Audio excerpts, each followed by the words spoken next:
I know I was really annoyed too when I learned about it. But yes, so first of all, quick question. Raise your hands if you are planning to work in the video game industry. Maybe. How many are already in the video game industry? On a technicality. How many of you are in QA? I don't know what that means. I know friends that are developers and who have worked QA. All right, now I have a question. How many of you have already made a game? Nice. Good, good. Halfway there already. Yeah. All right, cool. So guess we'll start with introductions then. Yeah. My name is Meowrr. I'm a combat designer working for ArenaNet. I work on Guild Wars 2 and absolutely nothing else. I'm not even kidding. That is the only game I have on my credit, and that is why I invited these two fine folk over here to help out, because they have more experience than me and can probably push it their way faster than I can.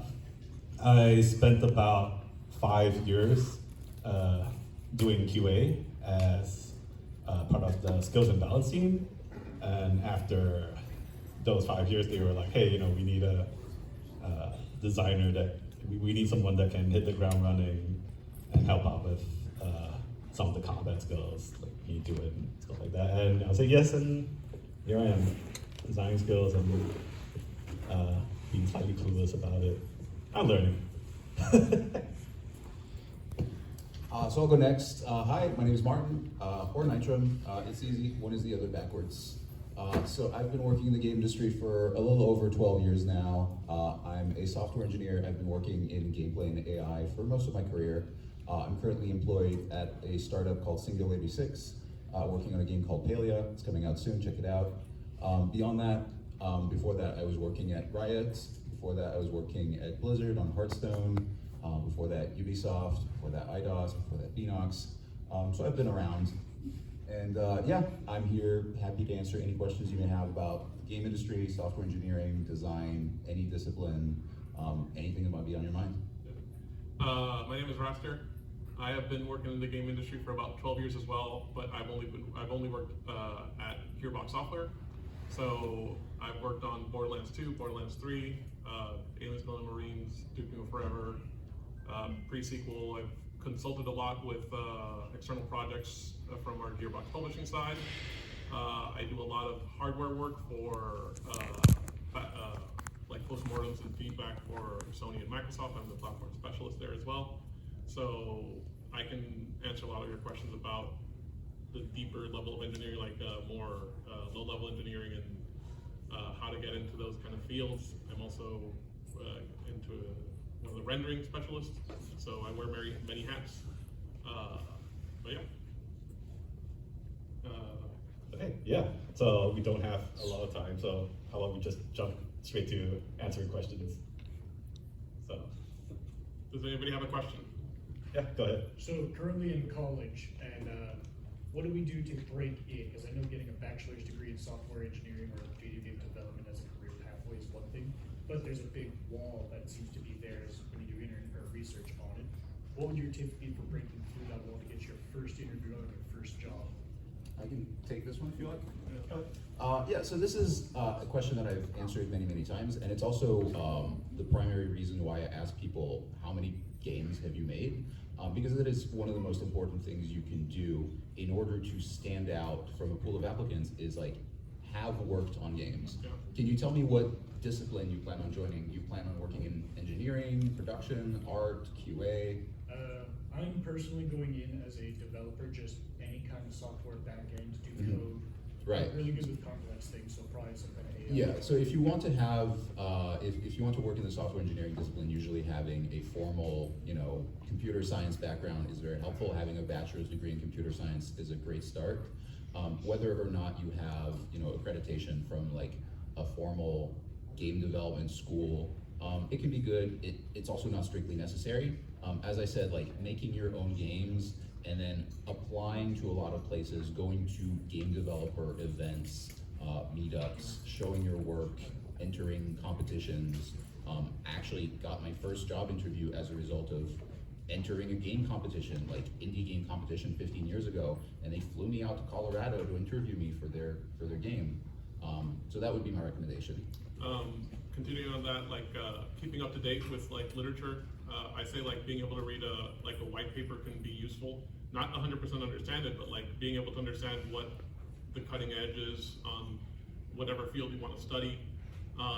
I do agree that there's like a gap in education when it comes to those kind of things, because a lot of the classical education goes for software, finance, economics kind of stuff. But you can look into like 3D math, and any chance that you get in order to get like a free subject, you can do something related to your field, and that will stand out in interviews.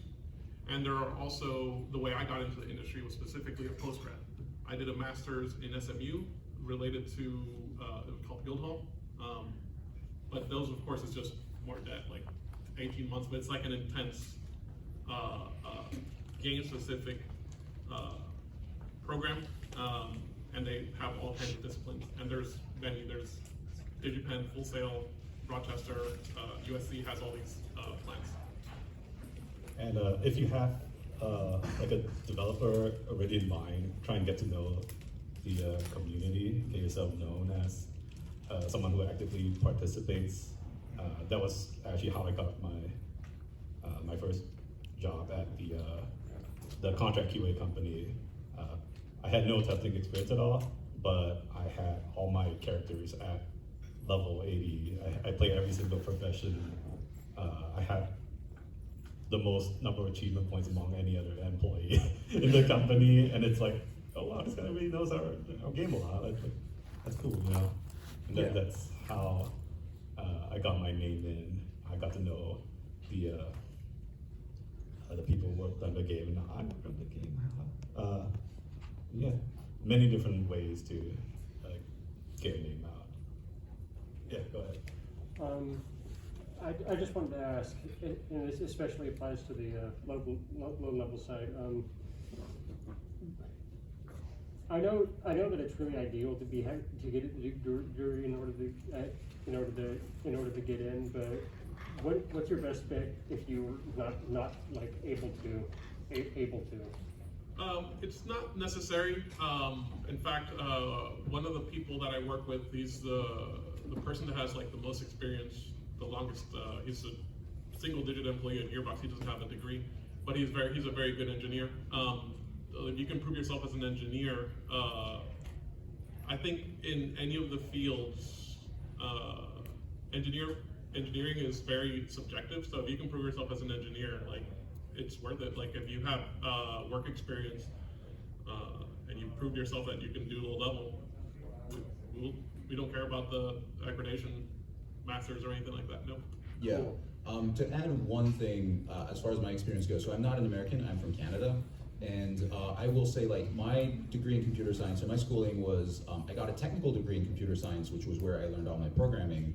And then I got a bachelor's degree in university, which did not get me very much in terms of like useful skills. But what it did get me was it got me something that was extremely useful when it came to emigrating to the United States. Because entering the United States as a professional, you have to jump through a lot of hoops, and you have to rely on HR departments and lawyers. And if you have a paper that says, yes, I went to university for many years and I got this degree, while you may not have like significant skills as a result of that, it is valuable to the bureaucracy. Yep, that's true. I came through an H1B as well. And the last thing is always keep learning. I didn't exit the university knowing all the low-level stuff. In fact, I was kind of a mid-level C++ programmer. But as the development continued, we needed that, and that's where I jumped in and then kept reading, because some of the stuff is NDA, it's not public information, so just have to go into it. You, sir. Yeah, regarding the programming, actually, I was actually curious, is there any trends towards specific programming languages or specific kind of scripting languages that developers should be looking towards going towards the future? Depends on the level of where you want to live in programming. It's mostly C++ just because of its speed and access. A lot of the higher level languages, like especially if you're doing consoles, I don't see it changing from C++ if you're doing engine work. mostly because of just wringing everything out of the console. As for high-level scripting, it depends if you're doing your own engine. They just implement whatever they need. Unity has like C#. Unreal had Unreal script for a long time. You may work on a proprietary version. But as an engineer, you should think of yourself as like agnostic to the language. It's good to know C++ in that sense very well, but a lot of the tool sets that you develop is more the architecture and implementation, and then the language should be more of a detail. Okay, thank you. Yeah, to second that, so I live a little bit at a higher level of abstraction than he does. I write, gameplay and AI code, very much interfacing with designers and players. And C++ is the gold standard as far as game development goes. It's what I've been doing for 12 plus years, and I don't see it changing anytime soon. C# is the only other language that I've done a significant amount of gameplay work in, and that's because I was working in Unity. And those two languages are very similar. Obviously, C# is a little bit friendlier, but if you can, if you have a good understanding of C++, if you can work within large tool sets, Unreal Engine seems to be like the leader by far at the moment, with Unity playing second fiddle at the moment. If you're comfortable within those, you'll do well. Thank you. Go ahead. So I'm coming from a complete blank slate here, brand Sure. new. I feel like there's a lot of like no-does when it comes to trying to figure out where in gaming you want to start. But if you could, I guess the best way to ask is, what would be a piece of advice that you wish someone had told you guys when you started trying to get into any part of game development? There is one set of lessons that I learned the hard way, and it is not necessarily as far as getting in, but what to do once you have your foot in the door and you are in the process of acquiring a contract and doing salary negotiations. One thing that I learned the hard way is negotiation is the most important thing that you will ever do, because you can work extremely hard and spend months or years of your life and not get very much recognition, salary or otherwise, but you can spend 5 or 10 minutes working a little bit harder during your salary negotiation, during the hiring phase, and you will get incredible returns on that. So that particular set of skills, it's not something you get to exercise very often. You get to exercise it maybe like once or twice every few years, but it is by far the most important tool in your tool set. There's a very, very important article on salary negotiation for engineers. If you just Google salary negotiation for engineers, you will probably find it. Read it, take it to heart, because once you get to salary negotiations, you are in a negotiation and HR departments are not afraid to play hardball with you. Okay. I used to lead the engineering, I was part of the engineering hiring task force in Gearbox, and I'll tell you that the interview is all day, and it's always in the interview. When we take you out to lunch, you're still on the interview and you just don't know it. Keep that in mind. People have failed the interview at lunch because they're a bit too brazen or a bit too, they think they're out with the guys and they're like, oh, F that, whatever. Like, okay. They're like, that's kind of hard. But yeah, you're always on the interview. Yeah. Out of curiosity, which field were you thinking of? I was thinking of getting into coding. Okay. Development. Like I said, I'm a complete blank slate. I'm a total novice, so I don't That's really fair. know yet. Try to do some online code jams, like game jams, stuff like that. You can get some experience working with a team. That helps. Yeah, as a designer, I would say that coding is definitely the easier way to get into the game industry, because there's just not a lot of people who are talented at that, and it's a lot more, it's more sought after. I think as well, it's more of a transferable skill. I think That's true. In design, you get a lot of subjective, like you can say, is my design good?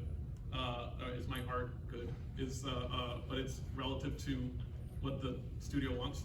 If you're a coder, you transfer a bit more of what you're doing between studios, if that makes sense. Thank you. So I'm a recent graduate and I'm looking for my first job, hopefully in the industry as an engineer. But in all the games that I've worked on previously, in like classes or clubs and stuff, I have been sort of wearing many hats just because I'm trying to, fill in the holes that are there. So I was wondering how I should deal with that when I'm actually applying or making my portfolio, because if I'm saying like, oh, I like wrote the music or was like a VFX artist or something, that's not exactly relevant to what I'm doing, but I did put in a lot of work into those roles. So I was wondering how I should deal with that. That is, I would put it in. put it in, yeah. Yeah, I would put it in 100%. Like that kind of shows dedication, regardless. That kind of stuff. Okay, here's another trick on interviews. Even if you're interviewing for one position, we may put you in another. We have past candidates because they want one position in AI, and they'll be like, "You'll be better in animation because you have all this work," and we'll actually call someone in from animation to like evaluate. Yeah, generally people are looking, the interviewers are looking for someone who can contribute in multiple ways rather than just like a very specific position. Usually when people are looking for very, very specific position, it's usually a senior position or higher. So someone, usually in junior position, we're looking for people tend to look for someone who's more, who can fit multiple shoes pretty much. Yeah. Plus, we may know how to place you better, because like a lot of people are just inexperienced when they put their first foot into the game industry. Go someone at the back. Yeah.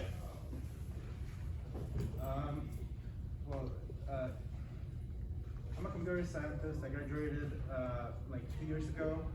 I live in South America, so I've been trying to get into remote jobs or perhaps places where I could move into. However, I've been having like difficulties doing so. Like despite having graduated in North America, or having had done some game jams, some stuff to demonstrate my skills, and have done at this point like thousands of applications over these past 2 years. It's been like really, really difficult finding a job. Is there any tips or anything like that that you could provide to perhaps have some better luck? Like even getting to the interview phase is really difficult.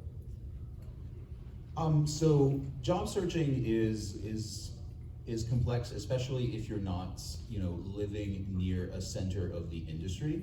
I would say look for what there is locally. If there is, some sort of game development or some sort of, programming jobs close to where you are located. And beyond that, maybe look into like starting something yourself. If there is not a game development scene, then maybe that's an opportunity to create one, because there's probably like people like yourself that are in similar situations that are looking for something like that. If not, my advice would be go through the usual channels of try to network. LinkedIn is obviously the gold standard for that. Mark yourself as open for work, advertise yourself to recruiters, of which there are a lot. Advertise your skills, find ways to demonstrate your skills. If there's some project that you've worked on in the past that you think would be interesting to people, polish it up, put it out there, release it, advertise it, that sort of thing to stand out. Plus, as Nitram was saying, it is true, the game industry has bad habits of being central to certain locations. Austin, LA, California, Seattle, Montreal, Quebec, those are like game industry like concentrations. And even when we have remote hires, but we have remote hires in Quebec and we have remote hires in Montreal because they're from either WB Games or I forget where Quebec was from, but it's very local. It's getting better now. There's a lot more remote work opportunities, and seasoned individuals are actually moving away from these bigger cities, and some are moving to the middle of nowhere. And as long as they have internet, but so it's becoming more of a thing. So it might take a little while. So, sorry, to add to it, another thing you can do is try and find international companies that have branches in your country.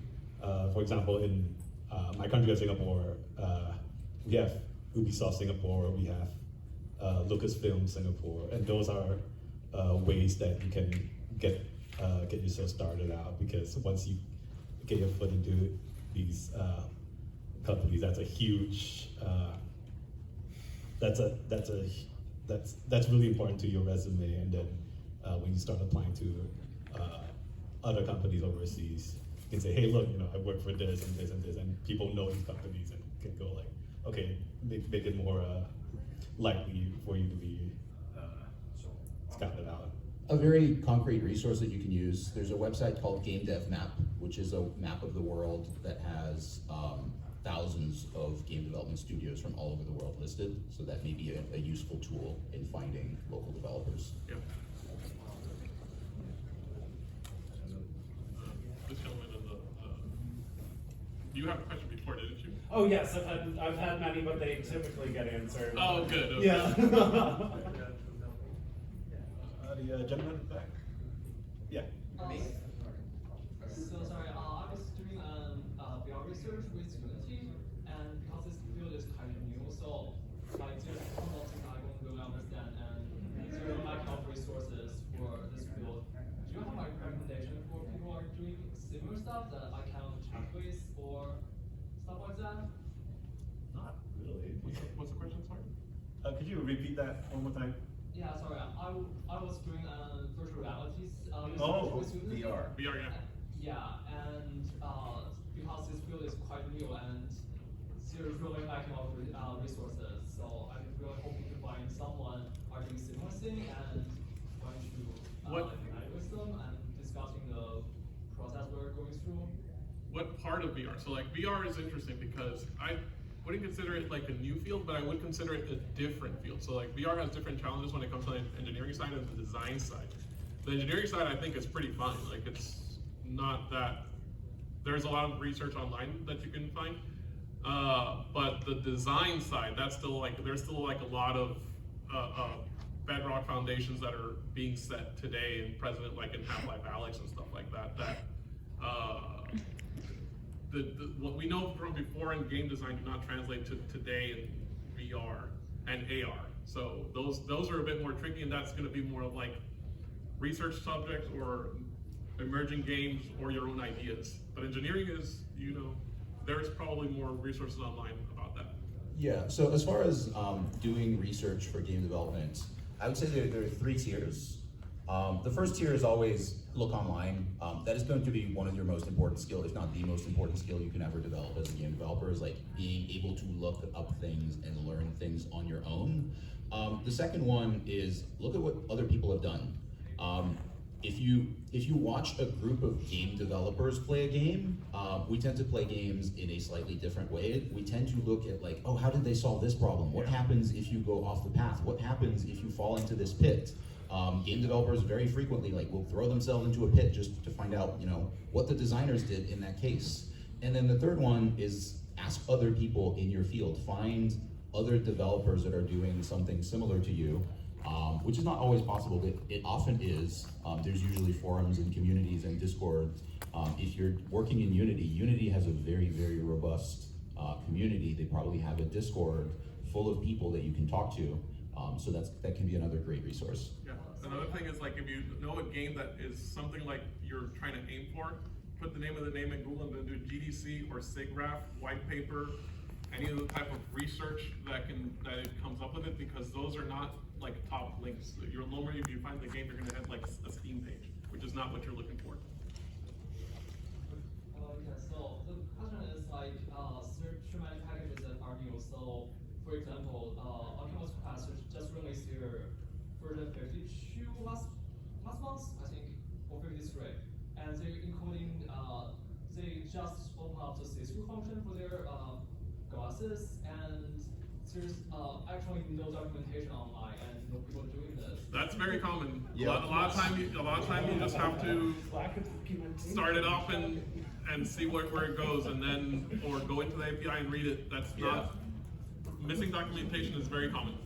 Yeah, as someone who's been working in Unreal Engine for many years now, lack of documentation is just a reality. Yeah. Thankfully, if you're lucky, you have access to the code, and so just going to look for the code or looking for some unofficial tutorial online or just trying stuff out and throwing things at the wall until something sticks.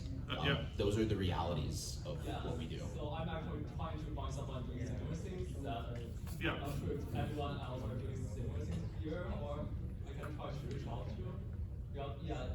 That's what I've been doing like across this year, but it's really hard, and I'm really hoping to find someone that can work with me. You may be the one that sets that path. Like dumpster diving and code archaeology is a real skill. Real is like tens of millions of lines of code. Being able to navigate it quickly is a legit skill. All right. Yeah. So I have a question because I'm an artist and I would love to get into concept art for video games. I graduated in 2017. I've been applying to hundreds of studios everywhere in the world, different countries here, locally, remote positions. I have yet to get an interview, and it's really frustrating to feel that. Is there a moment after I send an application that it would be appropriate to reach out to someone in HR and say, hey, I sent in an application, have you received it, or is there anything else I can provide to you? Is there like a good moment to then like say, hey, look at my app? I'd say about a week. I mean, like a lot of it is, I've seen a lot of hesitance from applications, stuff like that. Like I attack because like a lot of times you just have to be on it. Like the worst that they can say is no, and it's the same as not responding, right? At least and that way you'll get feedback. This is something I always try to tell HR when we either pass or fail a candidate. We like to tell them why. I like the feedback. HR doesn't always like it. It could be legal reasons. Like at that point, I don't know, because like HR has to tell them like, well, we didn't like this, but then maybe that opens up. It's an interesting problem. I wish we could give more feedback as engineers, so I try to do it at the table without actually telling you yes or no, and then figure it out. But then I'll try to get something through HR. But yes, I would keep on it. Yeah, everything he said was very, very true. The thing that I would add, obviously none of us are concept artists. We're not even like regular artists. What I have seen is concept art is one of the hardest fields to get into. Programming is by far the easiest field to get into as far as game development goes, and then it's just more difficult from there. And the reality is like, it takes a lot of people to make a video game, but it doesn't take that many concept artists. A lot of teams just get away with having no concept artists. And a concept artist is also like not a person who's going to be needed for the majority of the development cycle, because a game may take like 3 to 5 years to make, but once you have those initial concepts done in the first 6 months or 1 year of pre-production, then that concept artist has to be able to do something else. They have to be able to contribute in other ways. Maybe they're doing modeling, maybe they're doing character art, maybe they're doing texture art, maybe they're doing level art. So if you want to be like